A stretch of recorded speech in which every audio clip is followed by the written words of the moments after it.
When I first sat down, a general came into my office and he said, "Sir, it's nice to meet you. Would you please sign this?" I said, "What is it?" "It's a contract for a new Air Force One, which is actually 2 planes, not one, 2 Boeing 747. And I said, "How much is it?" $5.7 billion. It's a hell of an expensive plane, but there's reasons for that. And he said, "Nope, I'm not signing it." I said, "Who negotiated it?" "Barack Hussein Obama." I said, "I'm not signing it." "Why?" Because there's a lot of fat. He said, "I'm not signing. It's got to have a 3 on it." Anyway, long story short, some of you have heard this. I got it down to, because first week they cut off $400 million. He said, "I'll cut." I met with the head of Boeing. "Wait, Dennis." I said, "Dennis, you got to have a 3. 5.7 is too much. 5.7 billion. He said, "The most I'll take off is $400 million. I said, "Well, that's not bad for one conversation." So he got it down. I said, "Nope, I'm not accepting." Then he took off 2 more. Then he took off.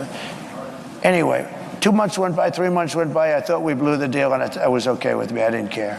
But we should have a new Air Force One.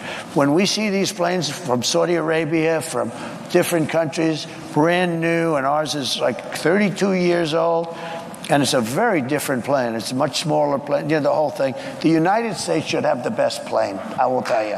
Not for me, but we should have. Let me give you an example. He said, he calls up after like 2-3 months. I didn't call him, which is the best way to buy something. Don't call back.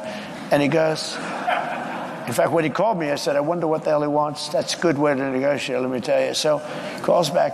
He said, "Sir, $3,999,999,99 1 penny below $4 billion." So I said, "You got yourself a deal." Then I said to him, "Let me ask you a question.